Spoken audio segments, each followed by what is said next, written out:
All right, good morning. It's Firearms Friday, everybody. I hope you got a hot cup of coffee, ready to rock and roll. Fish and golf's got first blood. Let's do this!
All right. Oh, that didn't go quite the way it was supposed to. It was looking weird for a minute there. I was looking over at my analytics, and it looked like we weren't live on Rumble, but it looked okay. It hooked up. It just, I guess Rumble was just running behind this morning. All right. Good morning, everybody. That's what I'm talking about. Good hot cup of coffee, little CLP in the mix. Make sure I'm keeping regular. Don't get jammed up, right? So that's a joke, by the way. I absolutely am not recommending that you consume CLP. That's not what cologne is for. Roger. Ooh, speaking of cologne, I want to tell y'all a funny story, and it leads into one of the DGUs that we're going to talk about in a minute. Sort of. So let me see. We're going to do one DGU before we do the news article that I wanted to cover. And I'm going to preface this with a story. So I was actually on the phone with one of my lawyers a couple days ago when my wife came down and interrupted me. I'm sure many of you are familiar with the app, the service Instacart, and we use it here because, you know what? Grocery stores are full of people, and they suck. So Instacart is an app. You pay a little bit more money to get your groceries, but for me, it's worth the time it saves. And I really like that, throughout the week, we'd be like, oh yeah, hey, just go ahead and stick it in the cart. Hey babe, we're low on toilet paper. Yeah, stick it in the cart. Hey, we need ground beef for burgers Friday night. Yeah, just stick it in the cart. Oh shit, I made a sandwich and I used the last of the mayonnaise. Let's stick it in the cart. And then you fucking place your order. So the wife comes downstairs. Hey babe, did you order something from Walgreens? What, babe? I'm on the phone, babe. No, babe, did you order something from Walgreens? No. And we get to looking at it, and there began the adventure. Somebody had hacked our Instacart account, and before I get any further, it's resolved to my functional satisfaction. We'll wait to see what the CID does with it. But somebody had hacked our Instacart account, gotten on and ordered $200 worth of cheap, shitty cologne. It was two different bottles of cologne, and I think some Ritz crackers and fucking deodorant, right? So they're spending about $250 of my money, which indeed did come out of the account, ordering crap on Instacart. So I immediately hop into the messages with the shopper. And I'm like, no, do not complete this order. Cancel this order. This order is canceled. This order is not legitimate. And the guy that was trying to rob me, no, this is a totally legit order. And of course, because he hacked my account, I'm sure on the shopper's end, she's seeing those messages coming from the same person. And as far as she's concerned, she probably thought, oh, I'm working for a schizo here. We got it shut down before she got to do the shopping. Got our money refunded immediately. Many of you know my background at least a little bit, so I got a couple of tricks.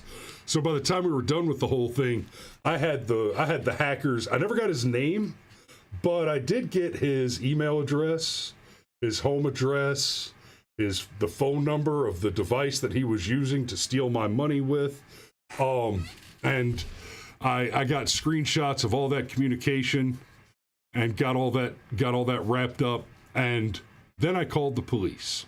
I started with the Rockdale County Sheriff's Department, who did not answer the phone. So I hung up and I called them back, and they did not answer the phone. And a third time I called and they still didn't answer the phone. So I called the Conyers City Police, and after about 20 minutes of back and forth and uselessness, and asking me questions like I was the criminal, they finally said, well, this is Rockdale County Sheriff's jurisdiction, and transferred me, where I did get somebody. And they sent the sheriffs out to my house, and of course they get here. Oh, well, can we see your ID? Why? For what? I'm the complainant here. You're not investigating me, motherfucker. But we filed a police report. I handed them a copy of the evidence. I printed a copy off and handed it to the cops. And I circled and highlighted the stuff because, hey, I know how to build a target package to prosecute a known threat and eliminate hostiles from an active battlefield. It's kind of my thing. So we had that fun little activity there, and we've shut down, deleted the Instacart account, started a fresh one. We use it enough that I actually pay the annual subscription fee, which is like $80 or something, so that we get free deliveries, and it, and that's all sorted out back in good tenor. So we're good to go there. But we did have a little bit of an event, and hopefully many of you have heard the story I told about the last encounter I had with the police last May. I'm not sure if this was the same cop, and since all the other stuff with the insurance claim was already resolved, I don't think I've kept that business card on hand. Now I wish I had. I will be keeping this one on hand just in case. But and there was one where I had an encounter with the police, and then when they left, and it was the encounter went perfectly well. They were very polite, very professional. I came out on the right side of it because some shithead didn't know what public property was, and I'm a cinematographer. I'm a filmmaker. I do video and photographs. Right, you see the guys out there doing the First Amendment audits. Many of them do what I do, and then when they have interactions with the police, they film that, and that's where they do the First Amendment audits. I'm not an auditor. I don't go out and film in public for the purpose of conducting an audit. I go out and film in public because somebody's paying me to be there. But anyway, in that encounter, the cops left the encounter and went to respond to a multi-car pileup car accident. And because the cop had this one of those little like spiral-bound notebooks that fits in your hand, and he just crammed all the writing on one page, he mistakenly put my license plate number down as the at-fault party in a multiple car pileup that I was nowhere near. Right? And so I had to, thank God I was smart enough to get his information, get his card, get his badge number and the case number and all, and the report ID number and all that stuff. Guys, if you ever have an encounter with the police, no matter how good it seems to be going, You do not walk away from that without every scrap of identifying information you can get. Take a picture of the license plate, take a picture of the car number, take a picture of the officer's chest, get his name and his badge number, ask for the report number, ask for the call log ID number. Get fucking everything. Because it's not just the question of whether or not you might find the one corrupt cop in the best police department in the world where you are, if that's what you happen to have. People make mistakes. Now, I've only got one insurance company to cover my cars. And because this cop made one mistake, I had to deal with untangling 3 insurance companies and a sheriff's department and the other drivers. And if I hadn't had the information I needed to file a Freedom of Information Act request to get the police reports, the original body cam footage and dash cam footage and all that stuff from those officers and put together my case and make the argument with the sheriff to get that unfucked. If I had not been able to unfuck the sheriff's department, they would have fucked me solid. So always, always, always get that information. Now, how do I mean that this kind of dovetails? So here is our first DGU. Concealed carrier shoots and kills suspect during armed robbery attempt via Facebook marketplace transaction. This story's from Concealed Nation. Mom says, "Hey son, good morning, Ma, good to see you." I'll say a few good mornings too while I'm taking a pause. Pitt Danny had second blood this morning. Good morning. Here to lurk. I think I know who you are, but I'm not sure. But good morning. Dan is also watching on X, and Anarchy's with us. And I see the Sergeant Major and Pitt Danny are keeping each other warm there on Rumble, where, of course, we appreciate your patronage as well. The link is in the description if you want to buy me a coffee and help fund some of the wonderful things that we're doing over here, up to and including some moves we're making with the Operation Rally Point and the docu-series on homeless veterans that's in progress. In fact, I'm meeting with one of the guys from that group tomorrow, and we're going to go eat 4 pounds of bacon at a Korean barbecue. Anyway, so concealed carrier shoots and kills suspect during armed robbery attempt via Facebook marketplace transaction. Okay. Let's talk for a minute about Facebook Marketplace and Craigslist. I am all for private commerce between individuals. Here's the rub. You're going to meet somebody you've never met before, right? I used to teach concealed carry tactics and strategy lessons for women who work in jobs like real estate agent, photographer, insurance agent, anybody who's cleaning ladies, anybody who goes, Dad says Restream is out of sync. I don't know what I can do about that now. I'll have to take a look and see if I can figure that out. That I don't know if that's an equipment issue over here, or if that is a issue with the service itself, so I'll have to take a look at that. But Mom had a similar complaint.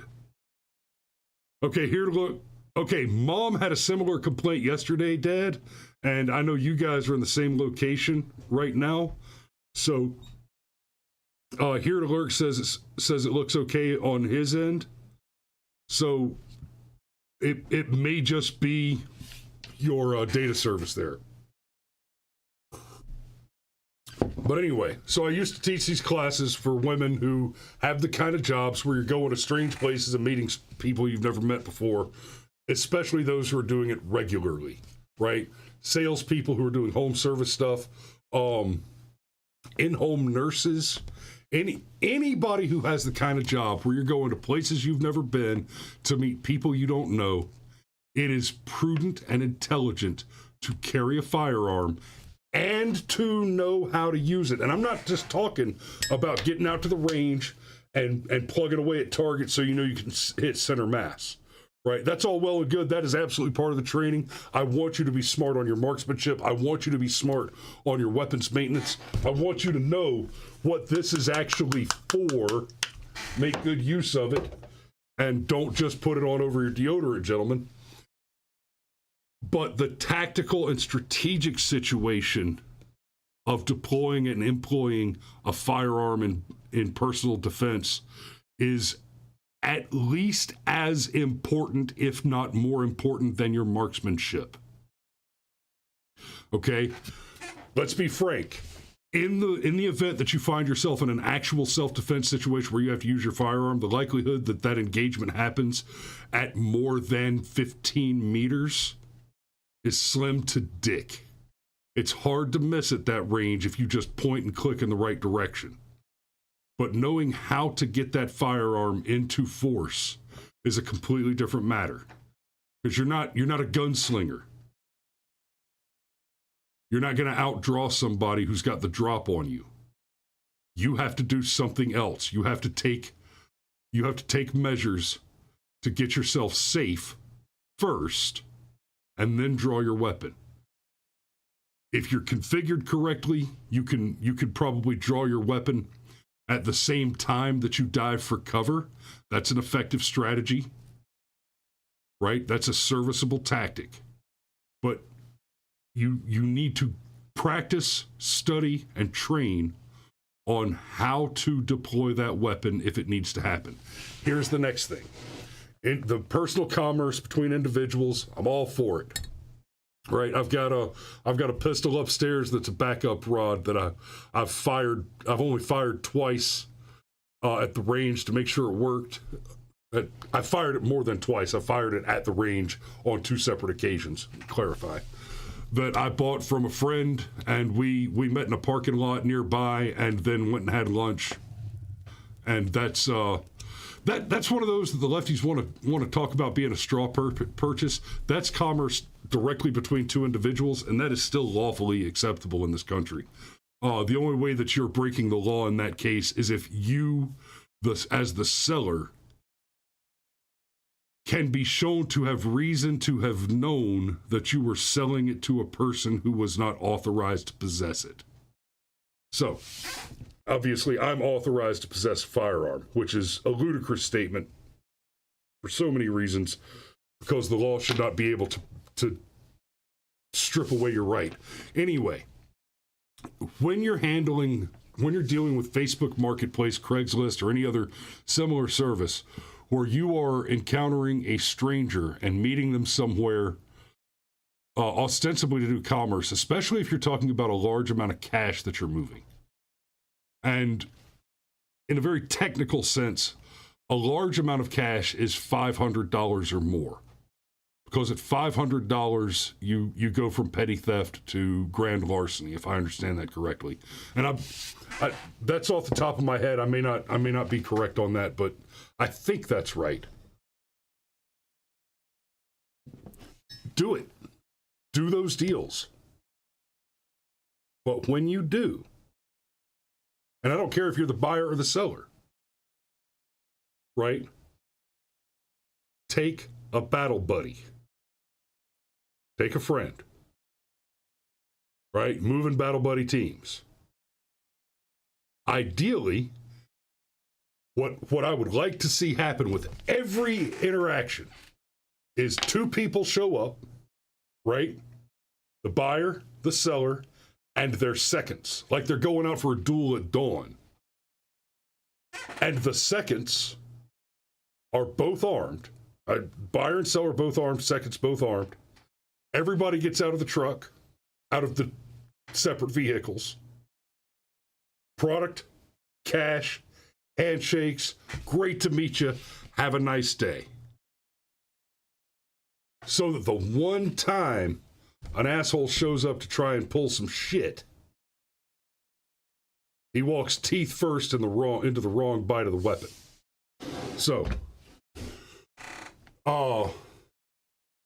this happened in Peoria, Illinois. A fatal shooting in South Peoria on Monday has been linked to a failed robbery attempt, according to Peoria police.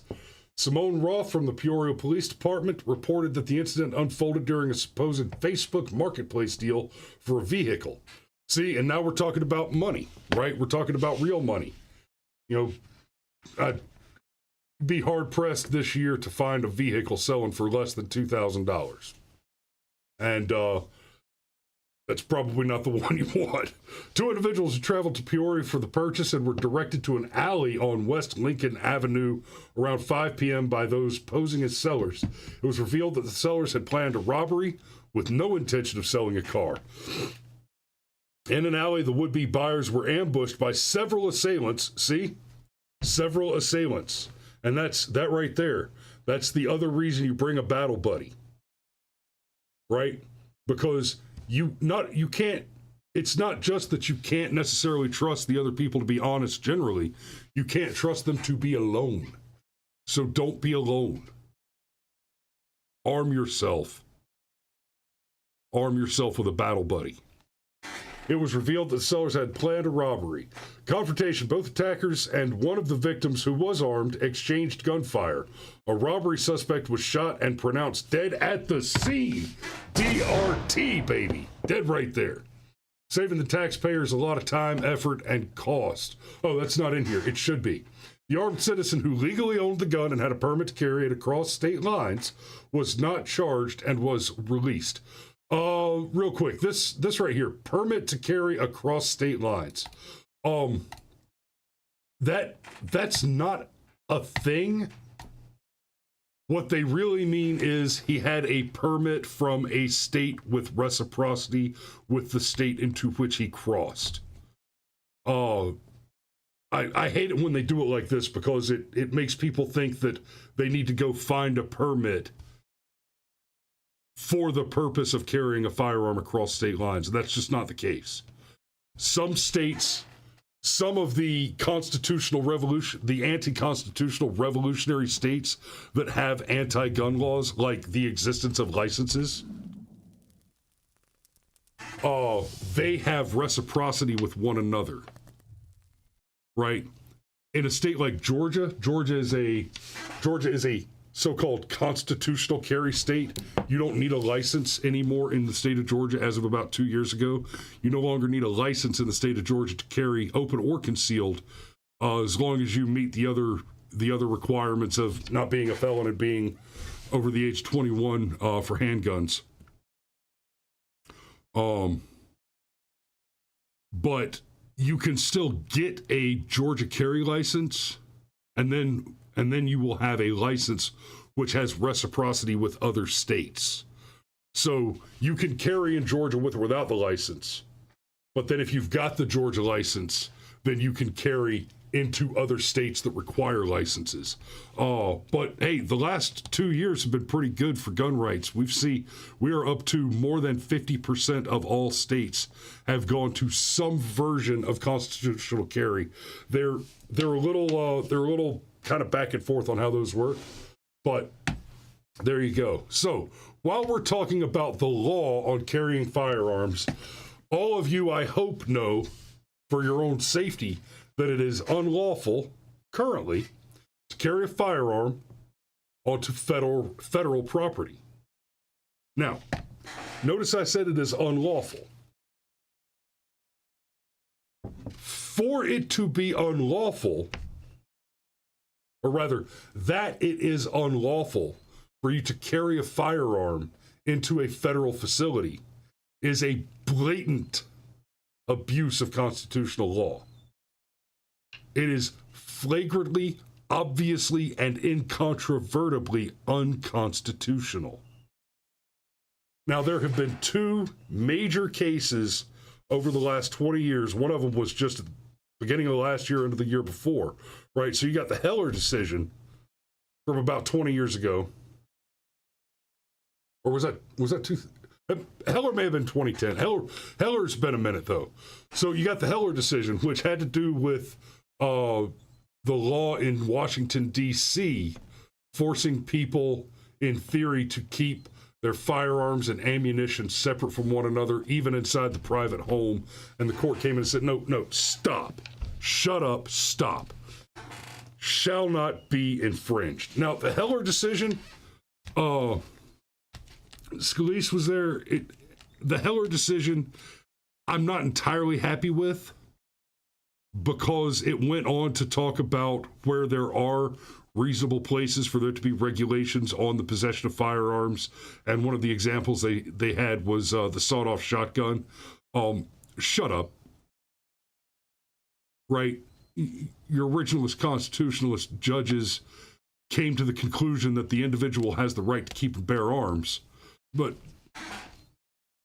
put all that aside for a minute. The big deal with Heller was that, and this is based on the dissenting opinions of people like Ginsburg, the idea with the problem, the real issue in Heller was the question of whether or not the individual has a right to keep and bear arms.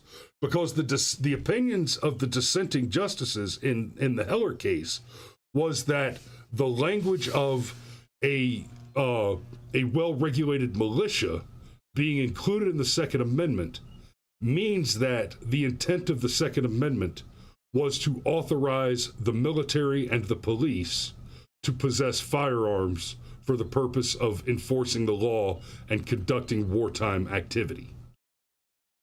That's fucking stupid.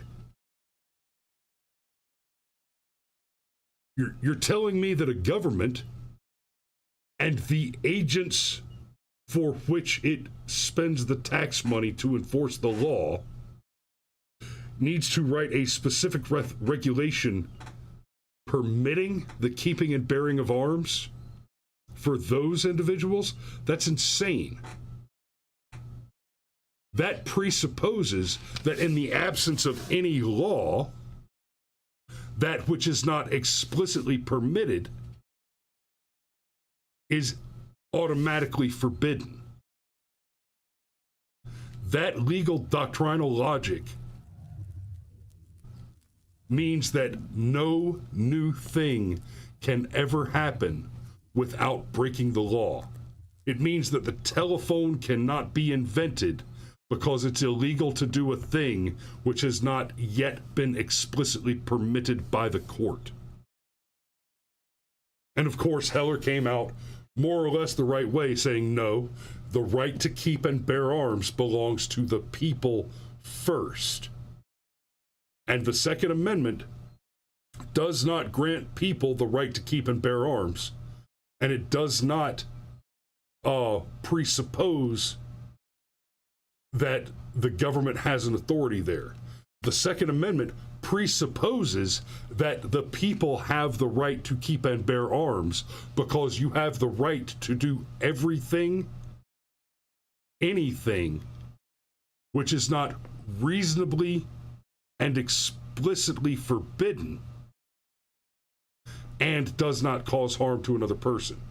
It's where you get a third party involved, an involuntary third party, that you should have concerns legally about the functions of government. The Bruin case, the more recent one, even with Heller saying the right to keep and bear arms, reaffirming the right to keep and bear arms, it was the Bruin case against a New York gun club. I forget the name of the gun club, but in the Bruin case, the question had to do with the New York, specifically New York City law about being a may issue state. So outside of constitutional carry states where you don't have to have a license, there are may issue and shall issue. The majority of unconstitutionally gun restricting states are shall issue, which means that if you go to the probate court, or where usually it's through the probate court or the sheriff's office, you go and you apply for a license, and not only are they required to issue it, they have to issue it within, thank you, Xander Mack, New York Pistol and Rifle Range, New York Pistol and Rifle Club. But yeah, the shall issue state, they have a deadline, right? The government has to show cause, i.e. you've got a felony on your record, something like that, to deny you the license. And if they don't do that within a certain period of time, then they must issue the license immediately. That's a shall issue state. In a may issue state, you have to make a compelling argument to the government that you are an exception, that you are special and exceptional. So basically, the point is that unless you are a wealthy person or a representative of a wealthy and well-known person who is likely to be targeted specifically for robbery in the event that you are frequently and known to be carrying large amounts of cash, then you can get a license. And the Bruin case struck down the may issue laws in New York. Now, unfortunately, that was a little targeted on New York, and so even though it should be taken this way, it has not yet obliterated all of the may issue laws. But thankfully, like I said before, the vast majority of these constitutionally offensive states that have firearms licenses are shall issue and not may issue. The may issues are, I think, the only ones left are New Jersey, Hawaii, I think California. I'm not sure. I think California had to rescind theirs as well, but it's in progress. So, but it is still illegal to carry a firearm into a federal building, which is insane. It's patently unconstitutional. In fact, let's talk about this judge that obviously agrees with me. Prohibiting firearms at post offices ruled unconstitutional by federal judge. Let me clarify something before we get any further. This one, yes, the law on this has been ruled unconstitutional. That does not mean that it has been stricken down. So I am absolutely not advising you to wear a firearm into the post office. Okay? We're not there just yet, but this is a step in the right direction. On Friday, a Florida federal judge deemed the U.S. law prohibiting firearms in post offices unconstitutional. U.S. District Judge Catherine Kimball Meisel, appointed by former President Donald Trump, ruled in favor of Emmanuel Ayala, a postal worker accused of having a gun in a federal facility. Meisel cited the 2022 U.S. Supreme Court decision in New York State Rifle and Pistol Association v. Bruin. Oh, there it is. Thanks, Xander. Which broadened gun rights and set a precedent for evaluating firearms laws based on historical tradition. Okay, a little bit of clarification there. Bruin did not broaden gun rights. Let me be very clear about this. Your gun rights are unlimited and absolute. It is not possible to broaden them.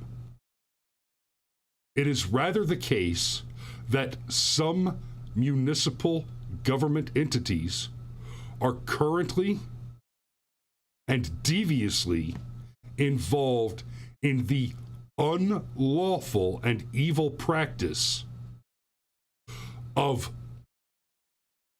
restricting your unlimited gun rights. That there are laws which seek to restrict your access to firearms or your ability to carry them freely is an affront to liberty and the Constitution. Any officer of the law, any agent of the government who says differently or attempts to enforce any firearms law, while it may be true that the court will side with them and they will get away with doing what they're doing, the fact of the matter is, under the law, an officer who makes an arrest related to the possession of a firearm, note, I did not use any qualifiers, not even the qualifier of your felony status. Any officer who makes an arrest related to a firearm, according to the U.S. law,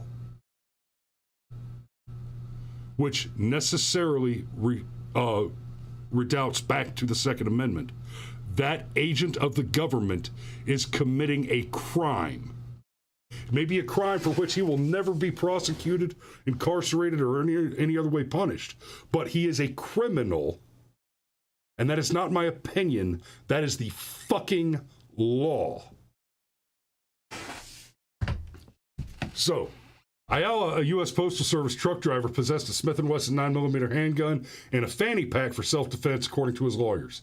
He was indicted after allegedly bringing the weapon onto Postal Service property in 2012 and evading federal agents. While a separate charge for resisting arrest was not dismissed, Meisel struck down the firearms charge, highlighting the constitutional right to bear arms. Now, the fact is that Meisel knowingly broke the law, but he knowingly broke an illegal law. It mentions here that he evaded federal agents and a separate charge for resisting was not dismissed. I find that interesting because often it's the case, it is often the case that when the original charges are found to be unreasonable and are dismissed, it's often that any attached charges are also dismissed. Resisting and evading are a little bit trickier, and we do have a problem. We do have a problem. An unlawful arrest causes irreparable, significant harm to the victim of the government agent that has conducted that arrest. And more often than not, and this is part of the qualified immunity thing, there are no consequences for officers who harm a person in this way. And when I say harm, I mean that your name may be entered into a database where you're more likely to just be put under additional scrutiny for the rest of your natural life. If you're unlawfully arrested for a crime unrelated to a firearm and you happen to be lawfully armed at the time, there is a high degree of probability that no matter how positively in your favor the outcome of that case goes, charges dropped, even, whatever, your gun's gone. They have stolen your firearm and they will retain it. At a minimum, they've incarcerated you.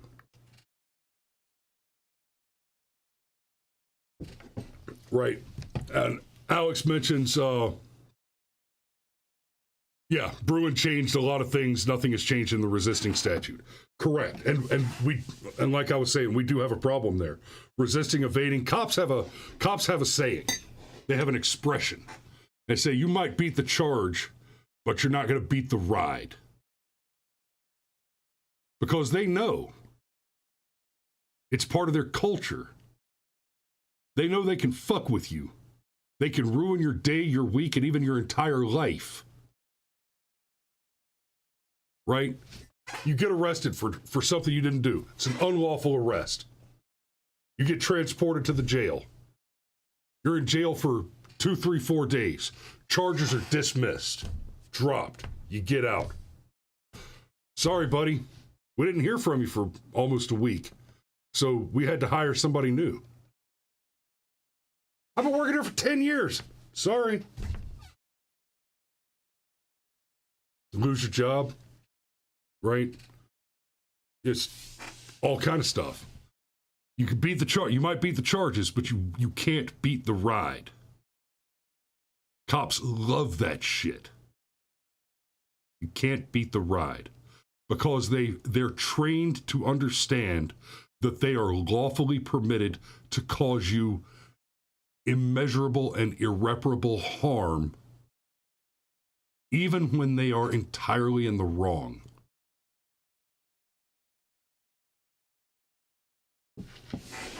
So,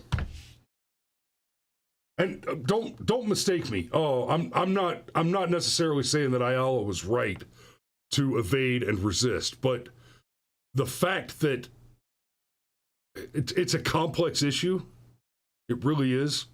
Because, okay, no matter what's going on, even if you're completely wrong, but what we're talking about is when you're not, when either the law is wrong or you're not actually in violation of the law. At the end of the day, when you are involved in an encounter with government agents, especially law enforcement, you are a citizen being subjected to the threat of force and death by armed agents of the government, whether or not the activity that they're engaged in is lawful or the accusations leveled against you are reasonable. That's tyranny at the very most basic definitional level. Oh, that's what makes the evading and resisting charges so aggravating. Mizell's decision follows the Supreme Court's stance that the Second Amendment protects the individual right to carry handguns in public for self-defense. She noted that the blanket ban on firearms in post offices established in 1972 did not align with the nation's long-standing firearms regulation tradition. The judge argued that federal restrictions on guns in government buildings initiated in 1964 lacked historical precedent dating back to the 1700s. Which is to say that as of 1964, beginning with 1964 when the law was enacted, there was, nothing in the law or the traditions of the United States that suggested that it was reasonable for such a law to be enacted, looking as far back to the 1700s, right? So the ruling challenges the constitutionality of gun restrictions. Oh my God. Okay, I'm going to try to read this sentence again. The ruling challenges the constitutionality of gun restrictions, with Mizell emphasizing that allowing the government to prohibit firearms in federal facilities could practically nullify the right to bear arms. The Justice Department has not commented on the decision. The ruling challenges the constitutionality of gun restrictions. This is not complicated. Gun restrictions. Here are restrictions, and here are guns. Shall not be infringed. These things are fucking magnetic opposites. You're not allowed to put fringes around the gun rights. Right? You don't get your floppy tassels on your gun jacket. A gun jacket is a sleek leather motherfucker with no feathers on it, because it shall not be infringed. That means nothing is intellectually, metaphysically, or functionally or legally adjacent to your right to keep and bear arms. It really is that fucking simple. So, wow. I have carried us 15 minutes past the hour, which I'm not supposed to do because I got to go to work. But it'll be all right. It'll be all right. I just got to get to the other side of Atlanta in the next hour and a half. I should be able to make it.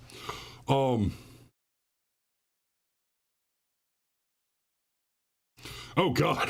Xander asks, did you read about the trans Nazi that was arrested by the FBI? I'm curious to hear your take on it. Holy shit. I have not read about that yet, Alex, but I definitely just got a vision of like a Hitler furry costume that is going to haunt my nightmares for the rest of my waking hours today. So I'll send me a link and I'll look into that story. maybe I don't know if I'll cover it on my show on Monday, or maybe that's one I can call into your show Monday evening and we can chat about on the air. But no, I haven't read about that one yet. That's hilarious. Trans Nazi. I mean, how many trannies have you met that weren't commies, right? Make no mistake, Nazis are commies. All right, so I'm gonna go ahead and put a pin in it right there. I gotta get to work. Thanks for watching this morning, guys. It's Friday. Here's your safety brief. Don't drive drunk. Don't fry bacon naked. And make sure you get that armored APC up and running before you go deploying your little soldiers into the hot zone this weekend. You know, you're out on the town with your buddies, right? Everybody's got their eye on a different pretty girl. Gentlemen, watch your lane. Y'all be safe and don't get each other shot. We love you, and we'll see you on Monday.